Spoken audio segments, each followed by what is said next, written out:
All right. Welcome back to another episode of the Lineage Legacy Podcast. I'm your host, Francisco Aguilar. Today I have my very good friend, J.P Segura. JP and I met a couple years ago. That's funny. We were just talking right now before we press record on this episode. We can't really pinpoint when we met, but sometime in high school, probably. Many moons ago. Yeah, many moons ago, because we were just talking about we did not go to the same middle school, although I thought we did. But yeah, welcome, JP. It's a pleasure to have you in here today, talking about your family and the history. We already got to talk a little bit before this. And there's some really good stories in your family. It is. Yeah, some very good stories. So I'm excited for people to hear this one, for you to share this, and I'm excited that you even got to get more information than you knew, man. Thank you for giving me the time. I know we've been talking for a couple months. Yeah. To kind of get this going, But it is my first podcast, so I'm a bit, it's a bit nerve-wracking, but I'm gonna do my best to stay in line and kind of get it going. I mean, it's just a conversation between two friends at the end of the day, Yes. So yeah, I mean, let's try and pinpoint when we met, I guess. Okay, so I guess I'll put my line. So my parents moved to Escondido in 2012. Okay. So I came to Escondido freshman year of high school. So before that, Oceanside, and that's where I met Kevin, freshman year, halfway through in math class. We would sit next to each other. Yeah. We cheat off each other. The thing is, we both had failing scores. We both failed that math class, by the way. Because you guys would cheat off each other? Yes. And it's we would vibe, that's my oldest friend. But it's we both failed it, and he knew we were going to fail. Kevin's pretty smart. Yeah. You'll have him in the podcast in the future, but he's very smart, and he knew this guy's going to make me fail, but he's cool vibes, so he stuck by me. No, he's a true friend. But it's besides that, where we met is kind of a hard to pinpoint. Yeah, it's for sure because of Kevin. It must have been because of Kevin for sure. And shout out Kevin Dominguez. But I think it must have been during high school at San Pasqual, because he probably brought you around, and I don't know if I hung out with Kevin that much then too. I mean, high school is kind of a blur. San Pasqual is a blur to me. I mean, it's also 10 years ago. Yeah, it's literally 10 years ago. 10 years Someone made a little 10-year reunion. We're old. It is. We are actually. So we're getting there. But it's the most I remember. Do you remember Mattel? Yeah. I remember Mattel and you were in the same group. Yeah. And then remember Jeebus or Jesus? Jeebus, yep. I remember him too in the same group. Michael as well. Yeah. That's kind of the group I remember, but I never really fit in with you guys. Yeah. You guys were really awesome and very funny, but it's I feel I kind of bounced around. Mm-hmm. And it was always you also did sports, so you were with the guys that played sports? Kind of, in a way, yes. So, I did football. But you also had people that did soccer in your group, as I remember, right? So, it's there was always, we were friendly to each other, but we weren't, the best as of friends, you know? Because we were, kind of bounce around. And the reason I know Kevin so well is because at one point, he was, my ride to school. And, also, I would take the bus home. I don't know if you did, too. Sometimes, yeah. So it was a daily thing to me. So that's where I also met. This doesn't sound very mean, but the Spanish section, the Latino of our school, because we went to a very white school. Yeah. I mean, we went to San Pasqual. Even the name, we live in Escondido. There's Escondido High School, Valley High, and then San Pasqual. Mm-hmm. But I always when I describe my high school, it's thinking about white girls in Starbucks. Right. It was a common thing. Exactly. Or the typical the cheerleader girls running around. We did a very, in my opinion, we did a very white school. Yeah. The white experience, because we had a football field. There was a pretty big school, but to some people that's kind of doesn't really click, Right. But yeah, I guess we can't really pinpoint where we met each other. It must have been at that time, and then a little later on in life too. We reconnected after high school through the car scene, I think. Yes, I think a little here or there. That one's again thanks to Kevin. Yeah, because Kevin had the car wrapping business. Yep. And then I think also Michael, because of Michael, we kind of connected. So yeah, actually, we might have played video games back in the day, like Fortnite, GTA, and possibly I don't know if we played Black Ops. I don't know. That was during that time. Most likely we did. I Black remember, Ops, yeah, low-key, I think I'm now I'm looking back at it. GTA, Black Ops, Fortnite, Apex. Mm-hmm. And that's probably what got us closer, bonding and stuff. I remember when like we were in high school, GTA got dropped, Yeah. and I remember like I don't know if you remember, but there was like a long race called the Big Hole or like the Long Haul, and it was around the whole map. Mm-hmm. And it was I remember clearly it was Jeebus, Kevin, I want to say Mattel, Michael. I don't think Gonzo. I don't think I met Gonzo till Mhm. like down the line, but it's like at the start line, we're like, okay, nobody crash into each other. Have a clean race. Yeah. You might have been there too. I think I did it once or twice. And it's Yeah. like no one's gonna crash into each other. And as soon as a flag drop, as soon as you Everyone got zero, crashes into each everyone. Oh, you see cars go left and right. Not even straight, just go left and right, hit each other. So I think that was kind of like that was the pinnacle for me. But I was always remember it was like the people I knew. It Yeah. wasn't like, oh, I don't know that guy from online. It's people I went to school with. Right. And you know that one occasional friend, like, oh, that's my friend that goes to ESCO. I knew him from middle school, you know. Yeah. But I never got to go to middle school with you guys. Yeah. I know you guys were like really tight.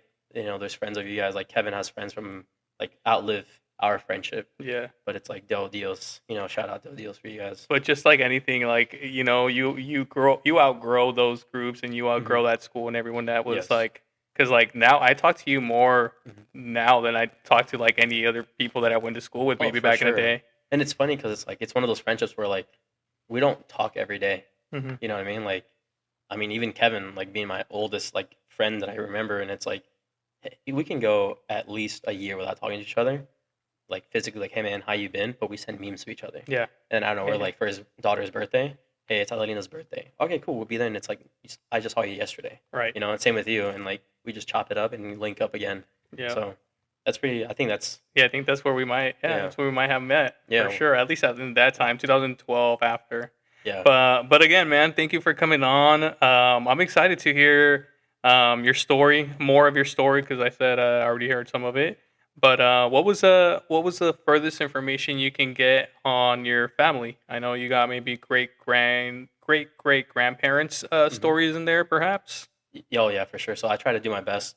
I mean, we can get into it down the line where like some family has some issues, so that's why I couldn't get that much. But as far as I can go back I can go back to my grandparents' parents, so my great grandparents, and that story starts with them going back to like the typical, our great grandparents were ranchers Mhm.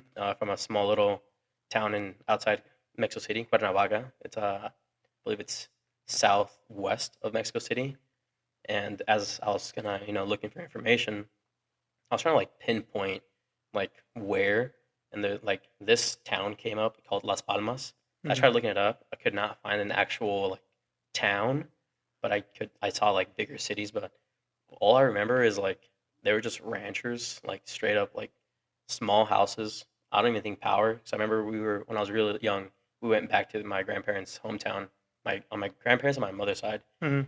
and I remember having a shower with a bowl, The bucket. with a bucket, yeah, or like a sartén. They Yeah. they put the propane, heat it up. That's how you got hot water. And to go to the bathroom, it was an outhouse, like in the very far back. Like I remember having to pass the chicken coop To go shower. to go to the bathroom. Yeah. And then shower was kind of in the middle.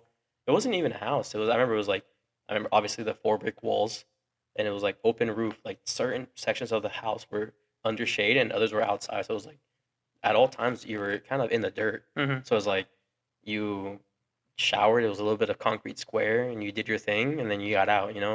If you weren't fast, your water would get cold, and have fun. That water is going to be That's freezing what you're gonna cold. shower with. Yeah. Exactly. And then I remember the soap was powder soap. Mhm. It wasn't even a bar Yeah. or a shampoo. It was just it was powder. And I think even to this day, like when I go, like when my wife goes like Mexico, or whatever, and brings us like some authentic stuff, she I'll see like the bag, and it's got a penguin on it. I think it's called like Foca soap or something like that. Oh yeah. And it's like it's a light blue bag. Yeah. Yeah, and like I'll see it at Mexican stores here, and I'm like, I think that's the soap I showered with. I don't think that's healthy. Yeah. But hey, you're young, you're eating dirt left and right, so it is what it is. And this was back in Cuernavaca, where you went to go visit. How do you how would you describe it geographically? Geographically, it was humid for sure. Not like Caribbean humid, but it was like hot, Mhm. sticky. And I remember driving. So we left. My grandparents are from a town named Calexco in Mexicali. They're right next to each other, which is 2.5 hours southeast from us. And I remember driving from Mexicali all the way to Cuernavaca, and I got super car sick. I was not a car person, like I think I threw up at least 3 times a day, and it was so bad. I remember they had like it was a minivan. It was like a 3-row minivan, and they just put me in the back with bags, with trash bags. They're like, hey, like he's gonna figure it out. And I just remember being with blankets and just throwing up, and I was very like easily car sick for a long time, which is very ironic because I mean we'll touch bases on it, but it's like I got to spend a lot of time in the vehicles, like for racing, driving down to races where I were like 8 hours away. So it's like I don't know how I got out of it, but there was a transition in like puberty or something where like that just disappeared on me. Yeah. But like I remember where I couldn't even like when we were driving down the freeway, I had to look straight. Like I would literally sit in the middle seat in the back row looking straight, and if I looked left and right, I'd get queasy. Shout out Apple now. They got the little dots in the iPhone to make you not car sick, but I didn't have that back then. It was just me, myself, my mind, and music. The throwback music my parents would put on, my grandparents. But I remember driving down, super car sick, and just seeing seeing desert, because Mexicali is a desert, and turn into green so much. Where I remember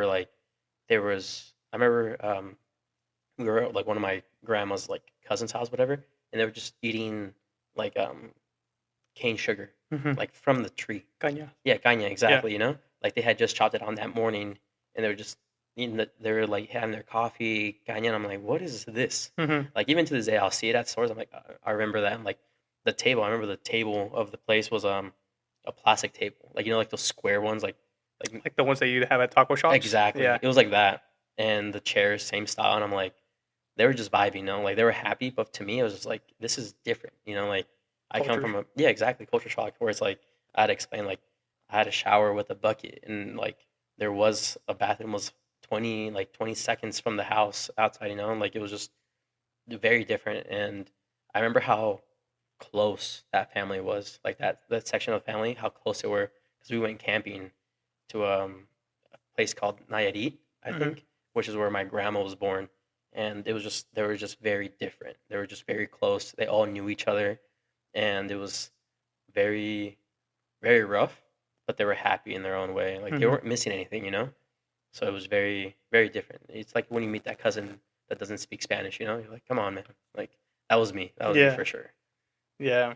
So it sounds beautiful. I mean, because I've experienced that too, going through Mexico or to the state where my family's from, and getting that culture shock too. I was like, damn, I myself, my mom's side of the family is a little bit more economically impoverished, I guess you can say, compared to my dad's, and we both my sister and I, when we would go visit, we also were kind of shocked by no shower, legit shower, a drain or hose, Exactly. nothing. You're like, where's the hot water? Yeah. Like, what's going on?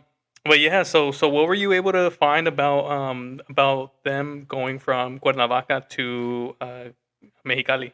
So what I could, the long legends. This was I remember this from like very little. So the way it started was my great grandpa was a rancher, like straight up cowboy. Wore the faded jeans, the cowboy boots, the hat, and he apparently was, I believe it was like, I don't want to say it's a party, but like they were doing like a little gathering or whatever, and something went down. Well, like he ended up fighting somebody.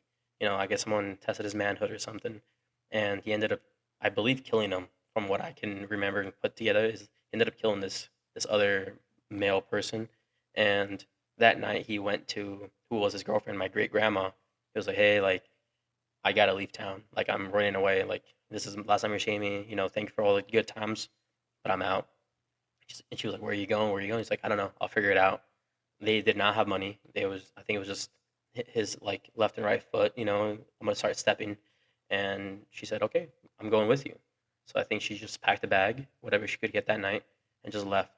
I wasn't able to find out really where she came from, but it's the same story, as in like their ranching family. She was a girl, so it was she just left. Yeah. And for like the longest time, it was a long tail, like the very long tail that my great grandpa kidnapped my great grandma. Right. That was like the family joke, And from them leaving Cuernavaca, they kind of traveled up north through Mexico, ended up in Baja California, and ended up in Mexicali. Along the way, they had my grandma, I want to ask right Mhm. before we get into that, how old were they when they left Calexico, and share their names if Yeah. you have that information. So for my great grandpa, his name was Raúl, I want to say, and then last name Garcia. And then for my grandma was Goyita. They call her Goyita, and I would assume same Garcia. And I want to say like, I mean, they were. I can't give you the exact time, like how old. I know my great grandpa passed away at 98, Mm. and this was like maybe 2 years ago. 2 years tops, he passed away. He outlived his wife, my great grandma. Uh, they both died from natural causes. My great grandma passed away from Alzheimer. Mm. Um, but I was reading the picture. I got to see her when I was like maybe 5, 6, maybe 5, 6 years old. Very, very little. But I want to say they married very young. You think Because, they must have still kind of been maybe under 30 years old, oh, for way, 20. way more. I want to say like they were in their teens. Hmm. Because like, just rough math. But like, if he was 98, he was for sure around in like the 1920s. Like that's when he was born. Hmm. So it's like back then you were pretty much married and had a whole family by Like 16. 18, yeah, Yeah. 18, 16, Yeah. and you even had your first kid maybe 14, Hmm. like especially like rural Mexico where it Yeah. was like ranching towns where it's like, so it's like I want to say they were very, very young. So by the time that whole altercation happened and he was like, "Hey, I gotta go," like she was like, "Hey, I see the rest of my life with you, so like let's go." So shout out to them. Like they lasted forever. I mean, never have I ever heard that. Oh yeah, your great grandparents divorced each other. Hmm. There was none of that. Like I always remember them together. And moving houses of my grandparents, I remember finding photo albums and always seeing my great grandma and my great grandpa Next to each other. next to each other or in family events. They were always together Hmm. through the years. So it's like I never really think. I mean, divorce culture, it's not a thing of the past. It's a very new thing. So I think they were just together their whole life. I Yeah. mean, it was till death drew them apart. Never really got to see pictures of them being married, like at a church or whatever. But they were just always together. So shout out to them. Shout out to them. So then they ended up making their way up to Baja. They Hmm. probably were looking to cross the states, or sorry, cross the border into the states. You think? You'd be surprised. So with my great grandpa, he was a rancher, and he knew like I think he just kind of knew like, hey, I can survive better in the Mexican side, because I'll talk about this a lot, but like Mexicali, the town that my mom's born, and the town across in the United States, Calexico, they stayed there even to this day. Like I think I said earlier, a lot of my aunts and uncles and other relatives are in those towns to this day of Calexico. The United States parts, Calexico, Imperial Valley, which is Heber, El Centro, which are very much farming towns. And then you have the certain family, okay. And then you have certain family that went up to up north. So like I have a strain of like my grandma's side of the family that moved up to like Salinas. A lot of Hmm. farming out there, and they're also some of them my like great uncles are also in farming to this day. But it's been very tied down to Mexicali. So that my great grandparents stayed in Mexicali. What I know is they had 9 kids. One passed away at a very young age. I believe he was riding a horse or got kicked by a horse, Mm. or like he was riding the horse and he fell and he ended up dying. Or I think he was like near the horse and the horse just did a kick. A horse accident. Yeah, and killed him, like hit him, dropped dead. So that was one story that my grandma would tell me about. Like she would be like, "Be careful, be careful," and but she would always tell me like they were very much ranchers, very tied to like old school traditions. And there's also a story of like my grandma telling me like they were ranchers, but also very like indigenous in a way. Like she Hmm. remembers like making spears heads out of rocks, out of like lava rocks.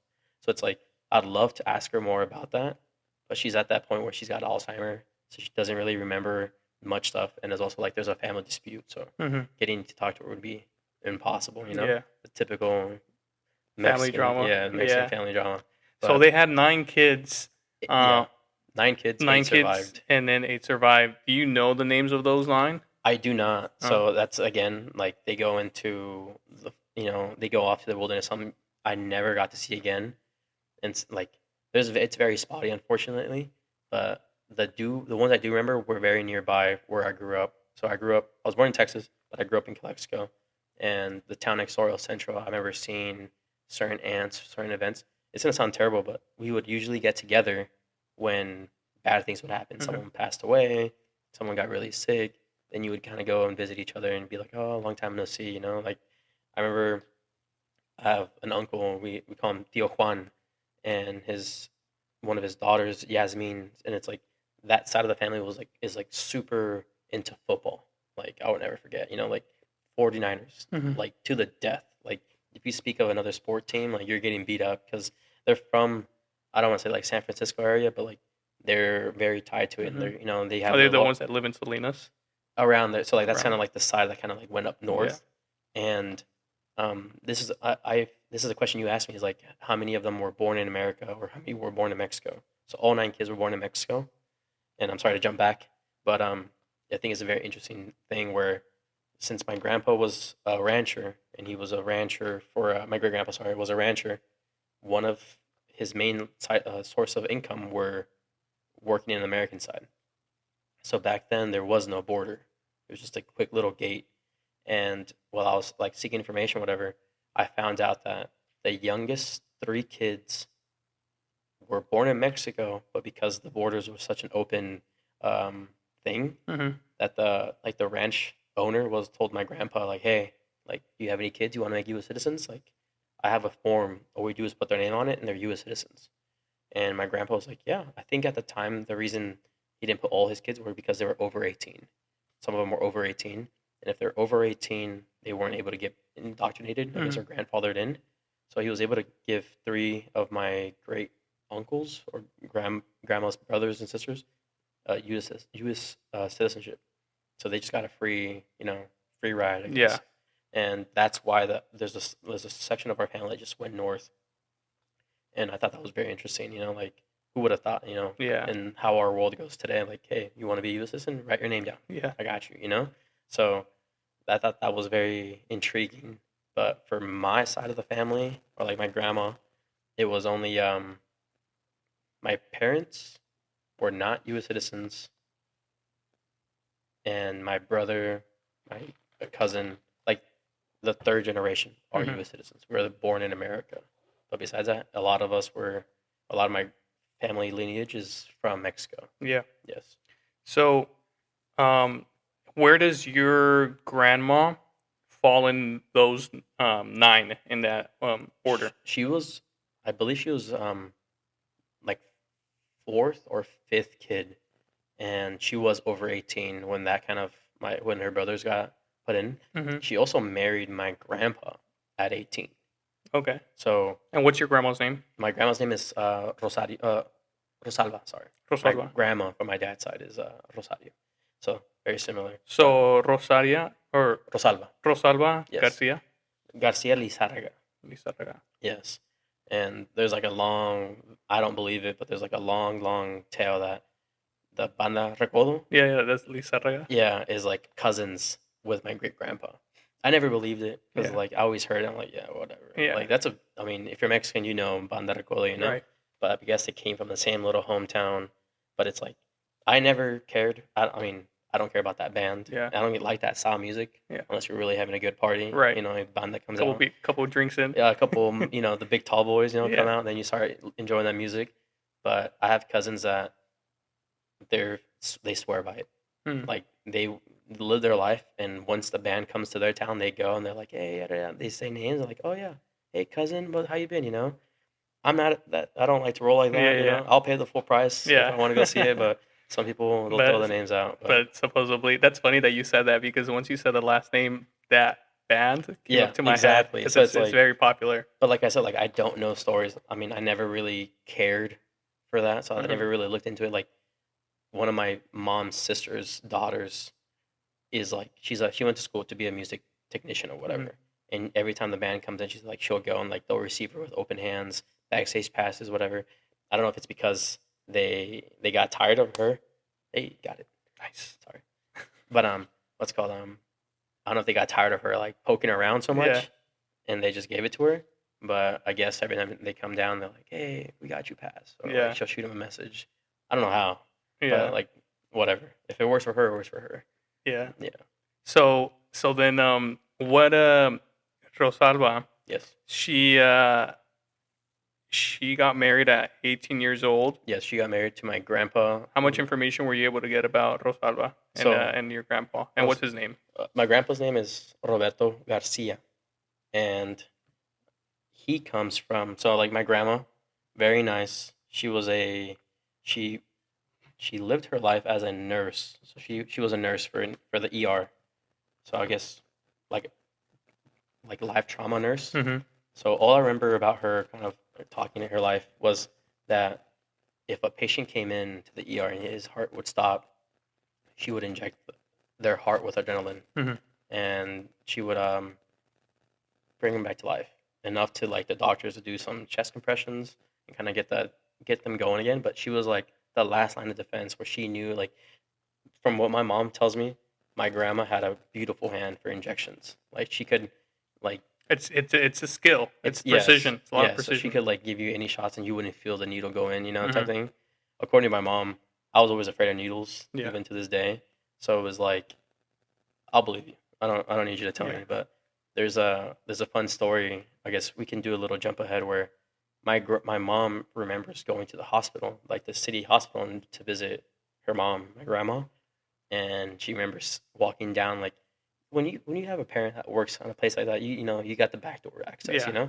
And my mom says that she remembers walking in and seeing some guy with like half his scalp cut open, and she says she remembers seeing like the grooves of the brain, like how the brain has a Oh little ripples, gosh, yeah. and she just remembers being like 7, 9 years old and seeing the ripples of the brain, like I just sitting there, and my mom's like, okay, I guess that's normal around here, and then a lot of stuff like that, like.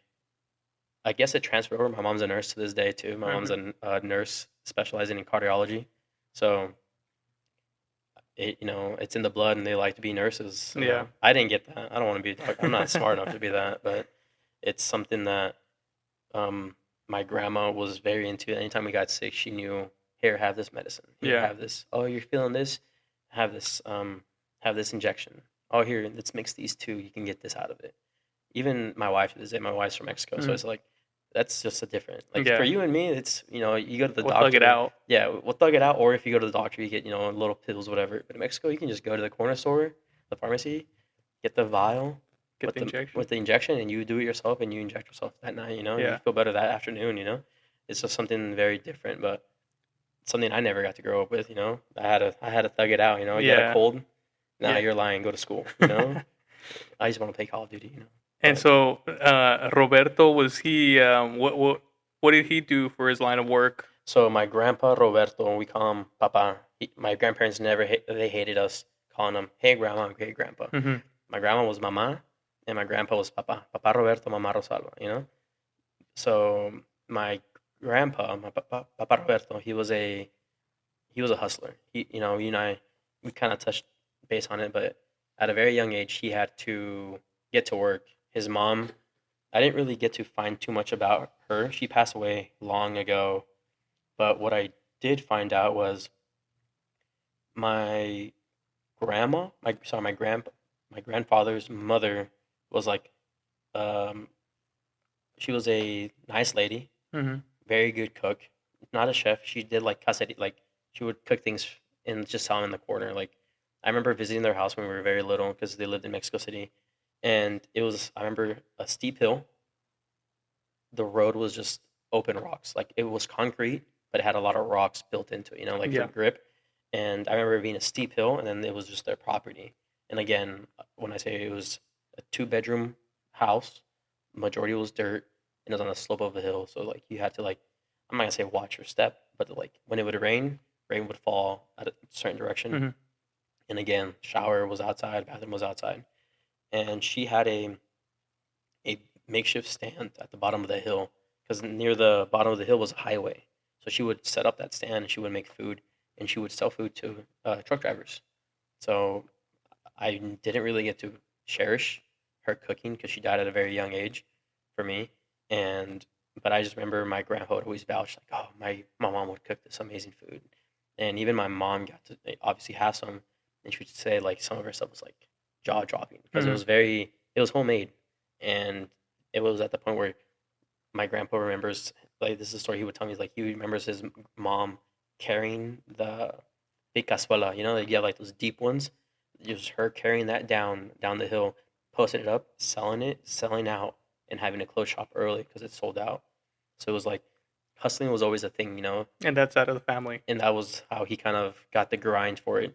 What I was able to find out was his dad was never in the picture. I never got to meet my great grandfather from my grandpa's side or hear any stories. All I know is apparently he came from a rich side of the family, but from a different town with the last name of Martinez. We're Garcias. My mom's maiden name is Garcia. My grandpa's name is Garcia. So he never got that last name, and that's where it dies. I never got to hear a story of his dad. All I know is my grandpa had two other brothers. He was the oldest, and they both passed away, unfortunately. And we can get into, they're very unique characters, by the way. But my grandpa had to hustle at a very young age since he was the oldest one. So I think his highest level of education was middle school. And I just remember him telling me like he had to go work the corner to like wash windshield wipers, wash cars, wash floors, wash whatever. He was really really good into cleaning. I always remember that about my grandpa. Anytime he'd make me clean the house, whatever. He like, hey, try this. Hey, this I made this spray. Hey, don't use that sponge. Use this sponge. And that's kind of how he made his money down the line. And he started a business when he got settled. He was married and had his first kid. He started a business. I wish I knew when he started his business, but it was long before my mother got into the picture. But it was a very successful business where he was cleaning for offices, corporate offices, government offices, and he got to kind of like branch out. It wasn't like just like one location. It was like multiple locations.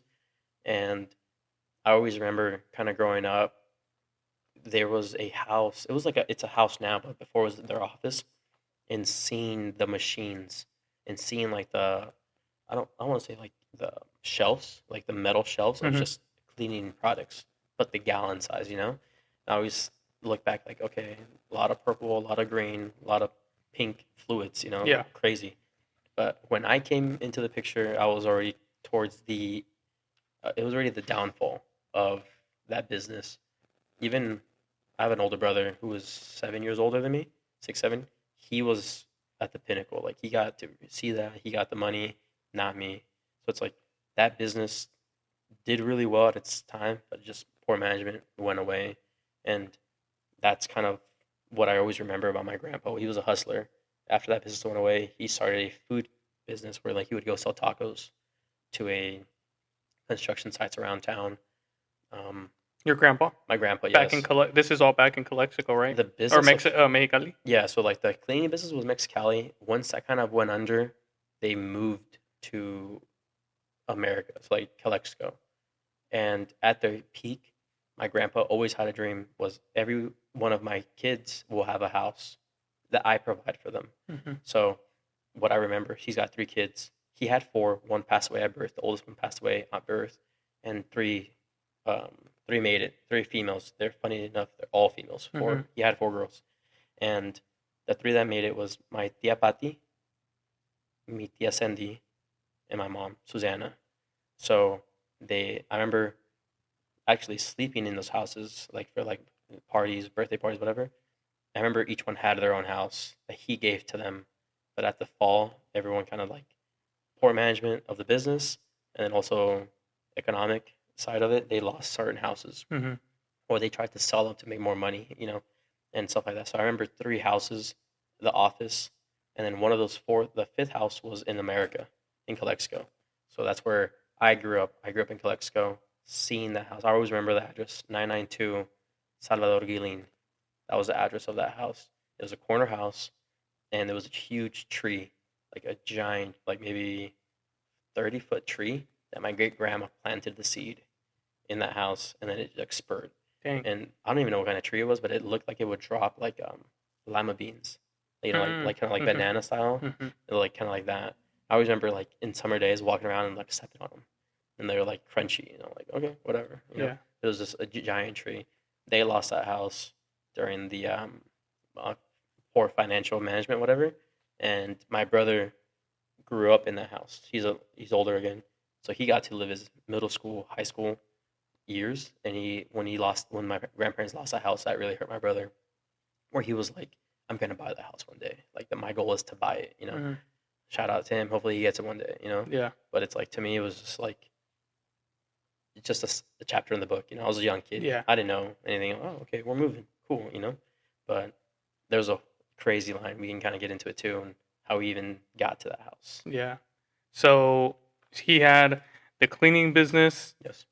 Came from the background of a hustling mom that Yes. would sell food, Mhm. and then where did your grandma come into picture at that point from the cleaning business and all that? Was that prior or after? I want to say that. So since they were married at 18, I want to say like they lived their life, and I don't even know where they met. Like that's very unfortunate. But what I do know is they were together for many, many, like they're still together in quote unquote, still together to this day. They've never fully divorced. Mm-hmm. They're together. They don't live together. They're doing their thing. But it's like it's still that's my wife. That's my husband. Oh, And they still both live. yeah, they're still both alive. My grandma she is unfortunate. Not I don't want to say unfortunate. Like she's living, but there's little hiccups here and there. Um, she has Alzheimer. Alzheimer runs on her strain of the family, so it's like her mother passed away with Alzheimer. I remember a very traumatic experience where like my great grandma was sleeping and her brain, like I don't want to say restarted. I'm not a medical expert, but her tongue flipped backwards and went down her throat. So, but she was already far into Alzheimer. What I remember about my great grandma was her arguing in the mirror because she wouldn't recognize herself. So in her mind, she was a kid. She was like 7, 10 years old, and seeing an old lady in the mirror, she'd be like, "¿Quién es esa vieja? Who's that lady? Mm. Who's that lady in the house?" So it was like I remember that about my great grandma, but in the pictures, I always saw her like holding the baby or holding one of us. So like from pictures, I saw like she cared, but it's just her brain and Alzheimer's did not win that battle. And I always remember that my grandma was a caregiver for her mom. So when we grew up in that house in Calexico, my grandma would be there with us, and my grandma would be feeding her, taking care of her, and we were also in the house for a little bit because my mom went, single mom at one point, and we had to move back in with my grandma. But back to my grandparents, we'll get into that, but back to my grandparents, I want to say my grandma and my grandpa started the business together. My grandma was always very money savvy. Like she knew how to take care of money. She knew how to like save it for a rainy day. I always remember her like pulling a little wallet out of her person, pulling little 20 pesos, 30 pesos for whatever we needed. And from what the legend says is that my grandpa's business was very good. He would buy multiple houses. He had invited to different events. Investors would call him up. One of the stories that my mom would tell me was that in Mexicali, a lot of businesses still stand. And in Mexicali, there's a big influence of Chinese, like straight Chinese influence. And you'll see a lot of Chinese houses, like Chinese food, really good, by the way. And I remember one time we were driving downtown Mexicali, and my mom was like, "Oh, when I was little, your grandpa invested in that business, and we got to go on the inauguration." You look at the building, it's like it's got the Asian style, but it's like it's torn down. It's quite old, but it's like, oh, okay. I always blew it off. Whatever, I never saw it, never got to. Yeah, I wasn't there to eat it. Yeah, I wasn't there the food. that first day, but whatever, hating on him. But it was like I always heard stories of that business was part of your grandpa, or your grandpa helped out in that business, or that hotel. We got to stay in it when they first opened up. I remember back then it was white, stuff like that, Hmm. and it was always like I always heard those little things, but I never got to experience it, nor was I able to ask about it because I was at a very young age. And then unfortunately, now that I'm much older and I can ask these questions, everyone's beefing, I'm Yeah. like, oh, okay, well, can't really just call them up and they're gonna start yelling at the phone or wanting something out of you. So it's like it's cool, but back to your question, my grandma helped them move the money around, made sure people got paid, made sure product got purchased, make sure if anything was broken, she would take care of it, right? Apparently, what made the downfall of the business was my grandpa kind of the money changed him, and he started bringing in investors. Like, oh, we're gonna grow the business. He's good for this, and started bringing him in and kicking my grandma out. And by him doing that, my grandpa got to, he was traveling all this stuff, and just kept keeping my grandma in the dark. Little did my grandpa was that the investors were stealing from the business. And once they got their grip on it and got what they wanted, they bounced out and just left it in ruins in a way. So it's like from there on forward, I don't really know if he tried. Obviously, I would assume he tried to fight for it. Mm-hmm. But there's also other legends of like what my oldest aunt, she tried to get in the business, and again, money got to her. She's like, oh, I don't really need to pay for new supplies. I don't really need to pay for the new washing machines. I don't need to pay for a new floor cleaner. So she didn't put money into maintenance, and a lot of the product, and a lot of the materials of the business started crashing down. And then like, oh, we don't have enough money to pay the employees. I can't pay your employees. Nothing's gonna, get made. So like, it started doing that, and that's where the business just crumbled. And how long was that business going for, you think? I want to say for sure maybe 10, 15 years. 10, Like they had corporate offices. I only saw one. I only knew of one location, which was in downtown Mexicali. And I just remember like driving down, like, like you have like old town. And my grandma like, oh, that third floor, that was our floor. And that was like our downtown office. I'm like, oh, I was a bit older. And I was like, oh, okay. A little flag wave, like, what's going on here? And that's when I would kind of ask. But then it was always like, it's whatever, move Yeah. on. So it's like, obviously they're not going to tell you the failing point. They're just going to tell you the glamour of that. They're never going to tell you what ruined it or who did what did when. It was always like little stories here and there, like, this house used to be our office. And like to this day, there's one location that they still own, which one of my aunts lives there, and that's the location that I remember a bunch of clean supplies. And she lives there, and it's still what I remember, not changed. I remember the exposed concrete, not that tall of a ceiling. It was just like a literal L. Mm-hmm. And I just remember the cabinets and certain stuff that reminded me of cleaning. And now it's a house where she lives there full time.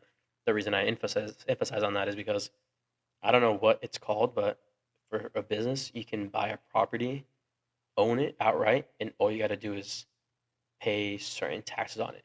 So even if their business goes under, the house will never be lost. And that's where one of my aunts lives. Oh, So even though the business went under and it's declared a bankruptcy or whatever, they kept the land. they kept the land and it's just her house. Did your grandpa try anything else after that? You said he did. He tried selling food. Yes. So he So he kind of referred back to like maybe what his mom was doing at that time, or like Exactly. back in the day, is going back and selling food, something that he knew very well, and maybe use some of her recipes too. Yeah, for sure. So I remember when I was like in elementary school, him having a white van, like nothing, like not like the ones without like the box truck in the back, just a white van. And I remember him waking up very early because he had a taco business, but he would drive out to the construction sites in Calexico in the United States side. So, I'm not talking close. Like he would drive maybe 45 minutes to an hour away to new sites, because like Imperial Valley has a lot of small towns, but there's a lot of farmland in between. So like you can be driving in the middle of nowhere and it's just farmland and then city, Mhm. farmland, city.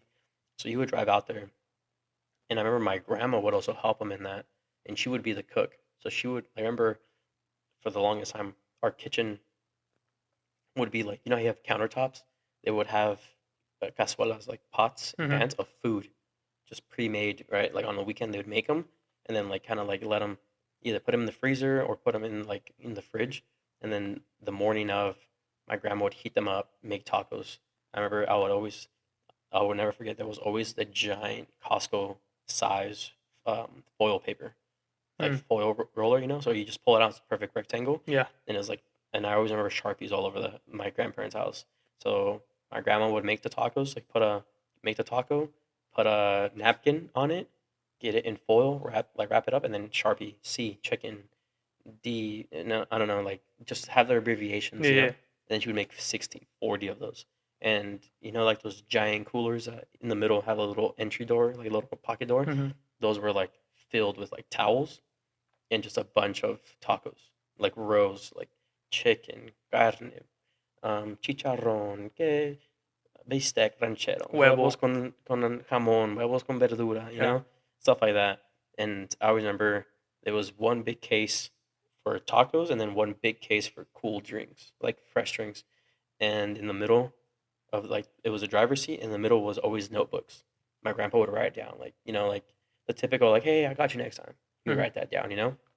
It always looked like scribbles to me. It was just like $1.50, $2, $1.50. It's just all like I'm talking like down the line, like 40 to 50 of these. I'm like, okay. And in very, very short times, I would go with him. It was usually summer break. I would go with him, and I would see how he would go to certain construction sites. So like there was days where he would go sell, and there was days where he would go pick up cash. And when it's like he knew like when they would get paid, so like, hey, today's a day. So like if it was summertime, I would go with him, and we'd be taking $2 here, $3 there from certain places. I always remember him having a fat stack of like ones, fives, whatever, and he always had. It didn't matter if he had 20s, hundreds, or 50s, or fives or ones. It was always on this one. It was one big bundle. Mm-hmm. And when people like, oh, I need change, my grandpa didn't even need to like. He didn't need to look. He like put his finger and he would split the fives.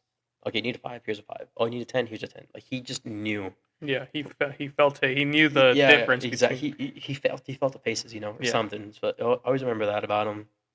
And I remember like, because I grew up in Calexico, summer's really hot, and I would be playing with my Hot Wheels outside. I don't know how my parents let me play Hot Wheels for so many hours outside. Like it's 120 degrees, Yeah. I'm light. I'm like I'm a little white, So I don't know how I didn't get sunburned, but I always remember like that van was always open. It was always in the front yard. I would just go open it, go open the back, boom, fresh Gatorade, fresh soda. Nice. Or if I would go into the living room, there was a special fridge that was always just drinks, And I remember my grandpa would always be hunting for like the soda, the soda deals. We would go to Food for Less. Oh, they have a really good special. Where they're buying like 16 cases of Coca-Cola, Yeah. 8 cases of Sunkiss, or Fanta or whatever. You remember always looking at the coupons or like the Exactly. newspaper, what it would come in and Mhm. the latest deals at the stores and get the best. Exactly, and I remember having to like I got really good at it, like picking up like 2 cases per hand at a young age, Mhm. and like in the cardboard box, you have to snap it like 2 Yeah, fingers the straight, the right? 12-pack. Yeah, exactly. Snap, and then like open it a certain way to and organize them. I always hated that having to reorganize at the end of the night because like the cooler, it's a hot town. Like at night, the lowest it gets is like 98. And I just remember like being out there at night reorganizing soda. It was like terrible. Or having to reload the cooler because in the weekends he'd unload the coolers, and he got so good at like he was always good at whatever he would do, but like the coolers would break down. You open and closing coolers would break. They're plastic, but he would always buy it from Costco. They knew him by name because every certain amount of time he'd go back to Costco like, hey, my cooler broke. Oh, Mhm. lifetime warranty. Here you go, Don Roberto. Here you go. Here's your cooler. They knew. He. I'm not saying he finessed the game, Mhm. but lifetime warranty is lifetime warranty. So I always remember those giant coolers.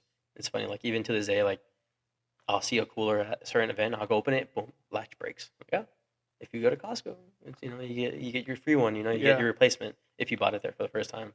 So it was always he always hustled. Back to my grandpa, he always hustled, and he he was a taller man, light skin. He would paint he would pull his hair back. He'd get that little comb on his hand. Mhm. And he had a pinky ring, like a gold pinky ring, or like certain gold. He loves bracelets. Like the metal bracelets. Yeah. So he was a hustler, and he came from the time a world where you want to show what you're working for. Mhm. He had a nice silky T-shirt, the loose shirt, the jewelry, and that's something I always remember is him hustling, and he had his jewelry, and then And how long did he do that for? the tacos. The food, yeah. The food I want to say 7 years. 7 years. it's just hard because like he got old, and it got to the point where he would be driving many hours. Like you have to wake up like at 4 in the morning, 3 in the morning, to meet the guys out in construction. Because they start early, especially in a place that gets so hot. Mm-hmm. So like you have to be there selling breakfast, do your turns, either restock, come back, sell lunch For lunch. Exactly. So it's like I think it just got hard for them, for both my grandparents, because my grandma would cook at home and then he would go sell it, and it just got too much. I remember him doing like simple crashing mistakes, like backing up and just backing straight into a post, or him driving in a construction site not looking, and then him hitting certain material. Like it just became. I don't want to say he got just unaware. Not unaware, and it was just like it's just things he didn't think twice of. Yeah, like, just more mistakes. Reckless, and it's just you're tired, you're old. Yeah. And it's just like I just remember that like, oh, the van's crashed, or hey, you got a new van for the business. Okay, oh, Crashed again. got a ding. So I think they just got to the point where they were just too old. It got too hard. You'll never get a person that hustles like that. You'll never get the hustle out of them. Yeah. I remember even them at many years down the line, they can't sit still. So I remember him going to like we call it here farmers markets, but in Mexico they're like little pop up stuff, like little parking lot. They close it down. They put little tents. It's our farmers market, but he would go buy cakes from Costco, cut them into slices and sell them individually. And he would do that, and they were doing that for like a couple months, and then again it got kind of harder on them. They're older, so they're like, oh, it's okay. So like they get their pension, they live their life, but it's like I always remember him always trying to hustle one way or another. So that's what I remember about my great grandparents. Dang. And so now they're older. They're just obviously they don't work and they're just chilling. Yeah. They get their pension. They go to the casino. Either spend it on the casino or get their bills paid and go to the casino. Yeah. And where do they live? What I know is my grandma lives in Mexicali with my aunt, with one house, and my grandpa is in Calexico, living kind of like trying to, live his days. Nothing like he's not hustling because he really can, but every time I see him, he's showing me something new. Like, oh, look at this new product I got for cleaning, or he tries to be active, but you can see health is declining, and the typical he's got bruises on his arms. Or my mom will call me like, "Oh, your grandpa fell again." Oh, he was just walking and he stumbled. Yeah. It's like those are like the unfortunate part of his life that he's in now. And so where did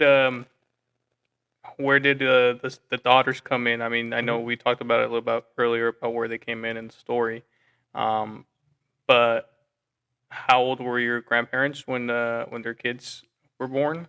Because they got married at what, 18? They got married at 18. And what I do know, I don't know exact dates, but what I do know is they had a daughter. She passed away at birth. And I want to say the first one? The first one, yes. Passed away right at birth. And right after, they had 2 daughters. I get them confused on who's older, but I think the oldest one is mi tia Sandy and then tia Patti. And they took it. There was like a little gap, and then my mom came in the picture. Like she was, I don't want to say an oops baby, but it was like a little bit unplanned. But with my 2 aunts, I don't want to say I don't talk to them. One I really don't talk to. The older one, Cindy, I don't talk to. But she went to college. She came up on the time where the business was booming, so she was able to go to school. So my grandpa was very big on going to school. And I would like to emphasize back, my grandpa had to work to put his younger brothers into college. His younger brothers? His younger brothers, 2 younger brothers. And I know one passed away during COVID, and I believe the other one also passed away shortly after. And I'm like, it's going to be a very fun, not very fun fact, but it's a very unique fact, but so it was my grandpa's oldest. The middle one, when he was in college, I don't know if you ever heard of it, but there was a famous shooting in Mexico, in a Mexican university. They were like protesting, and I believe the Mexican military fired upon, or there was a school I think I've heard of it. Yeah, something like that. and he was one of the people that got shot. He got shot in the head and survived, but he was like on track to being like a doctor or like a lawyer. What school was this and what state? I want to say Mexico City. Okay. I don't know exactly what school, but was this like the 70s? Yes, yeah. It was like, I remember seeing pictures of before the gunshot. He had like the puffy curly hair. He had the 3-button shirt. Like kind of like they were like going golfing, not bowling. Sorry, that swag. But he became half paralyzed. His right side of his body got paralyzed. So like his fingers, he couldn't really bend his fingers. He had a little like a limp because his right leg wouldn't work. And again, like he was going to school, couldn't continue. I don't know what he was trying to be, but all I remember about him was that your grandpa put him through school. Was going to put him through school, and he ended up living in Mexicali as well, and he opened up a corner store. So like they had their house, and he opened up a little concession stand, like a little, like the neighborhood grocery market store. Yeah. So very rarely we would go by, say what's up to him, and then I always remember he had the Street Fighter arcade game in the store. So me and my brother would be playing. He would give us like, 3 pesos, 2 pesos, whatever it was, and we'd be playing. And I believe he passed away, just health problems as well, and just passed away.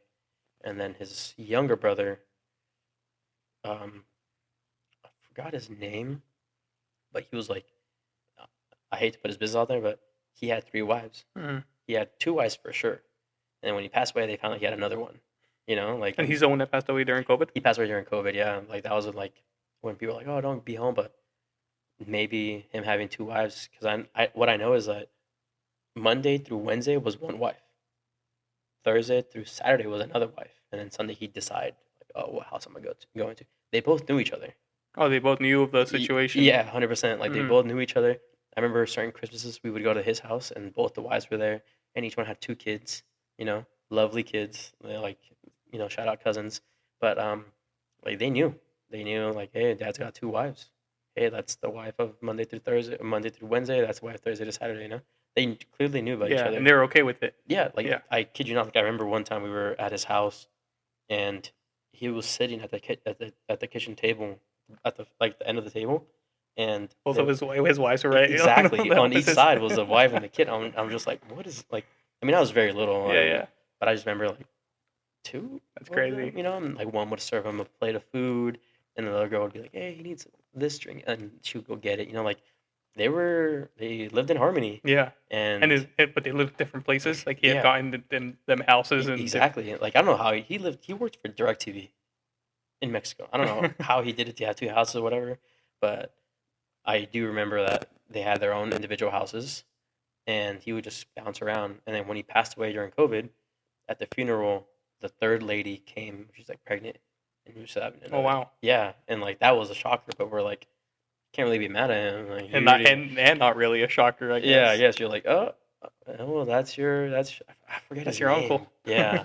Or your great uncle. Great uncle, yeah. You're like, oh, well, you kind of knew the territory, but I really wanted to put that in there because I know I bounced kind of. But that kind of goes back to someone else in your family, I guess, who we were talking to earlier. I think someone else has that. The what? That they also had like girlfriends or wives.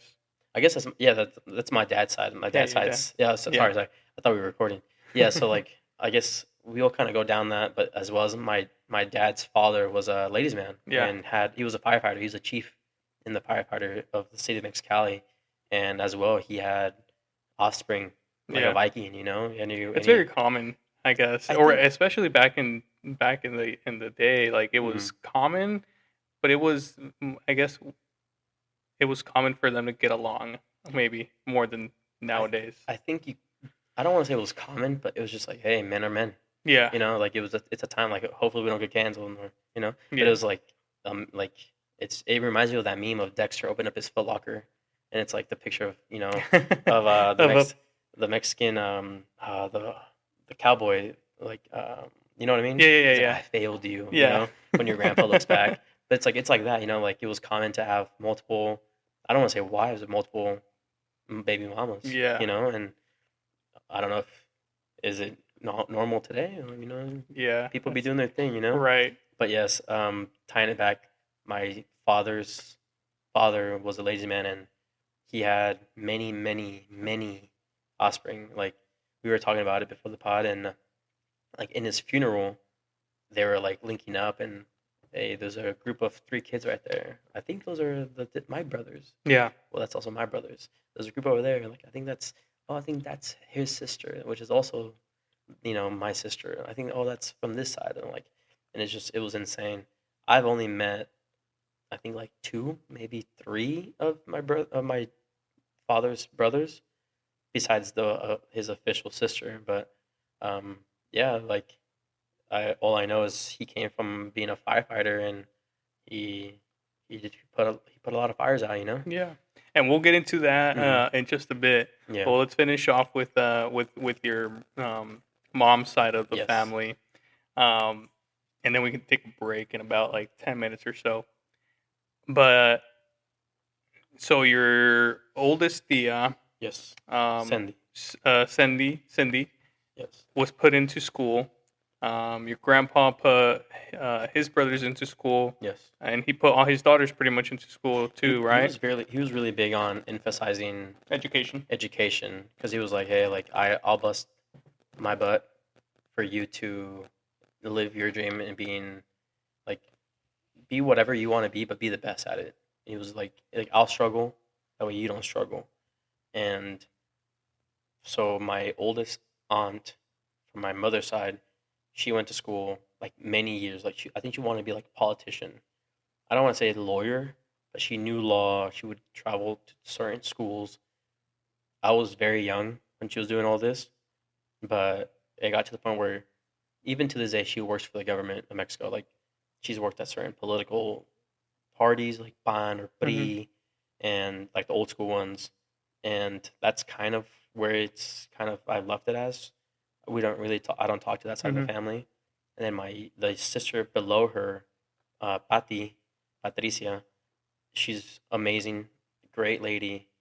But all I really know about her is when I was younger, she was very into sports. Hmm. So one th- Did she go to school too?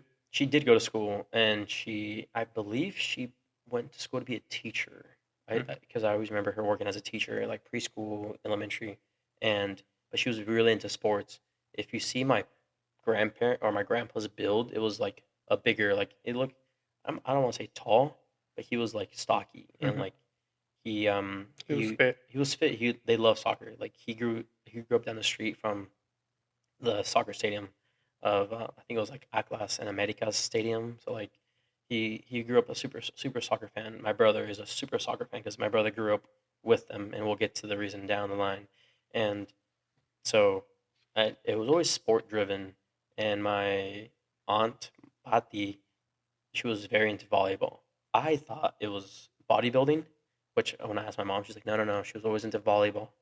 And because I always remember her, like she was a little shorter. She's very short. She's like maybe 5'1", Mm-hmm. and she's stocky. Like she a little tank. Hmm. I always remember her playing sports. I remember going to like certain like sports centers and seeing her play volleyball competitive as an adult. Like I'm saying, like I was maybe 6, so she was for sure in her 30s. 30s Hmm. playing like adult league. And even to this day you see her, she got big calves. She's got that build. And and then my mom, who's younger, the youngest one, my mom was always into gymnasts. It's funny because they have a certain build where they're taller, a little bigger. And my mom came out petite, light skin, curly hair. And they say like it's the mailman's kid, the milkman's kid.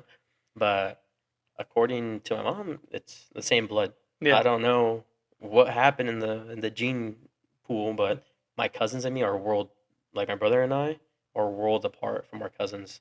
Like our cousins are a bit darker skin, not that tall. I'm not the tallest. I'm 5'7", but like even to us, they're shorter.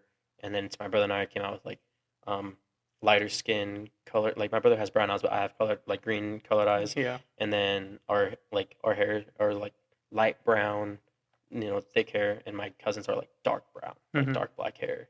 So we don't know what's going on there. But my mom did a gene test, and it linked my grandpa to it. So, Yeah, but I mean, there's always what I've learned through podcasts with different people is like there's always that gene that skips a generation. hmm Like you look like your great grandma or your great grandpa from exactly, maybe one side of the family.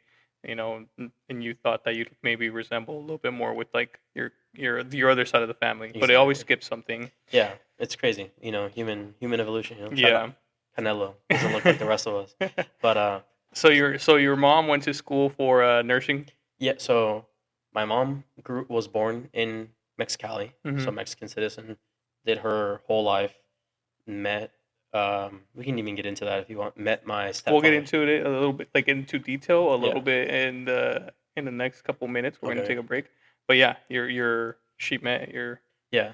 So I guess we can go into like her line. So she grew up in Mexicali, spent her whole like elementary, middle school, and I believe in high school she went to Calexico, and that's where she kind of they had that house in America, and that's where she kind of like set her foot in America, and finished her high school degree in America. Didn't really go to college. I believe she had my older brother at 15 years old, and then had me at 21. So she had her first kid in Mexico, No, so when 15 high or she school, was she was in high America. school. She Yeah. was United States. So my brother was born in Heber, which is in Imperial Valley, right next to Calexico. So Calexico, small town, does not have a hospital, like a big emergency room. So like if you're having a kid or trauma, you would go to Heber.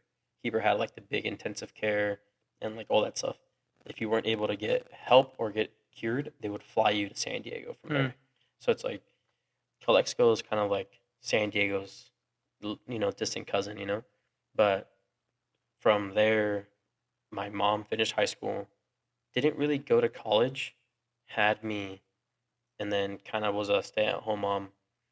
Once, issues happened with my biological father and her, she came back home to my grandma's house, Calexico. That's where I remember growing up for a couple years, and then she bounced from my grandma's house to Sacramento, and my mom went to a technical school. So it was like a fast pace, like in 10 months or 12 months. Kind of like a trade program. Exactly. Yeah. I think it was like UEI or something like that. Hmm. It was like one of those schools where like all you do is that trade, Hmm. and then so she was able to get her nursing. I don't want to say degree or like she got a certification to be a nurse, and then she specialized in cardiology. And I always remember my mom. Shout out to my mom, single mother. I don't know how she did it, but she would work at 99-cent store all day, and then at night she would go to school. And then in between the morning of like midnight and the next day, she would do her assignments. So I remember we lived in a one-bedroom apartment in Sacramento, and she would sleep in the room sometimes, or my brother and I would sleep in there. We'd kind of like go in between. But I remember the nights where I had to sleep in the living room. We had a big couch. I would see her in the kitchen drawing like a giant, like a canvas, not like the one with the wood frame, but like a big, Hmm. like imagine doing like a poster board. Her drawing a heart for cardiology, and labeling certain aspects of like the heart, like the valves, certain And how old muscles. are you during this time? I was in like around second, third grade of elementary school, so I was very young. And this is probably the time around that your grandpa was selling the food and stuff. Yes. Hmm. So like once in a while, my mom would drive us down from Sacramento to Calexico in summer. Sheesh. Yeah, it's an 8-hour drive, and it's funny you did that reaction because my mom would always tell me like down the line when I was older, she was like, what I would do is I'd stop at a gas station, get a Coca-Cola bottle, and a payday, and that's all I needed to drive all night. So she would drive all night. She her Coca-Cola, and then she would get her payday and like slowly eat it as she would go down down California, because in summer she would leave us at my grandparents' house, Hmm. and that's when she would really like hustle and get 2 jobs because it was summer break, and like build her money up for like the next thing. And I will never forget her drawing, and I just remember seeing like the fog of night and just seeing this beautiful drawing. I'm like, oh, you did a really good job. She's like things that she's been working on it, whatever. Luckily, I never ruined one of those paintings or drawings for school because it was on the kitchen table. It was a small kitchen table. But shout out to my mom. She hustled, and now she's living, the great fruits of life, living her best life now. But she did that. Obviously, it was a struggle, and then bounced back to Calexico for a little bit. And I remember her getting a job in the town over. I think it was El Centro. Her working at a small clinic. I remember going to pick her up, and she had her like purple scrubs. My mom's big into her scrubs. My mom will invest unlimited amount of money into her scrubs. They're expensive too, right? Yeah, and she gets like the bougie ones, like the I forgot what it's called, but it's like a certain brand. Yeah. It's like she'll hit me up like, "Can I use your military discount?" I'm like, "Yeah, send me the link." So like I'll order it for her, and I'll give her the military discount. It's like the Figs. Gucci of scrubs. Yeah, Figs. Figs. FIG. Yeah, a sponsor. I'm just kidding. No. But so she was always into her scrubs. I will never forget my grandma, because she didn't have a car. My grandma having to pick her up from that one. So I think I had like issues or something like that. But it was like me in the passenger seat, my grandma driving us, and watching my mom come out of the side door of the clinic. Like Purple scrubs. with purple scrubs, and her coming in. I'm like, "Oh, hey mom," and give her some food, and then I think she went back to work, and then like we left or whatever. But she always like, she had her goal, and she she's been working. I mean, what is that?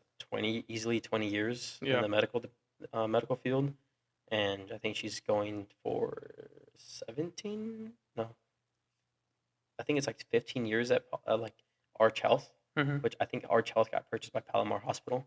So it's like she's been in the same business. She's been in the same location for like 10 plus years. Nice. And it's like doing the same thing, cardiology. But she loves it, and she hustled and got it, Shout out to her. For real. Well, let's take a little break right now, and then we'll be back to talk about your parents' stories. Sounds good. Cool.